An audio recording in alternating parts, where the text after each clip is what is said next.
अभी आप सुन रहे हैं खाजे जी से धड़कन फिल्म्स की शानदार प्रस्तुति।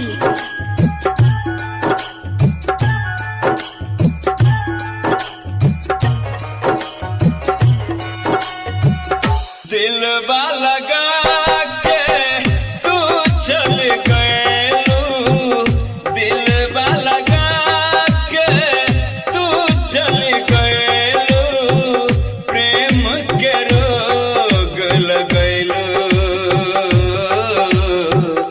प्रेम के रोग लगैलू, हो प्रेम के रोग लगैलू।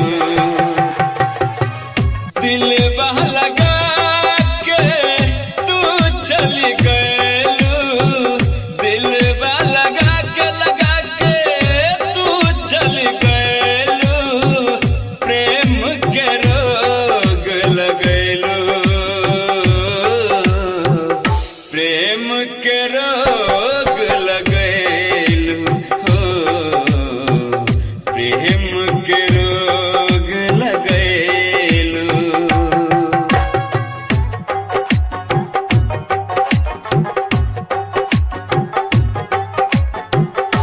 वादा कैलो साथ निभाएब, तोहरा बिना हम जी नहीं पाएब, फिर काहे तो सर के भइलू, फिर काहे तो सर के भइलू। वादा कैलो साथ निभाएब, तोहरा बिना हम जी नहीं पाएब, फिर काहे तो सर के भइलू,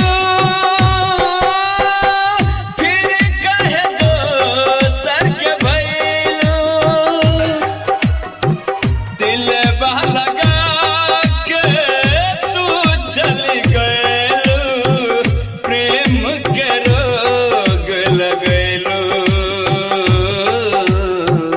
प्रेम के रोग लगैलू, हो प्रेम के रोग लगैलू। अभी आप सुन रहे हैं खाजे जी से धड़कन फिल्म्स की शानदार प्रस्तुति। ससुरा तुझे याद हमके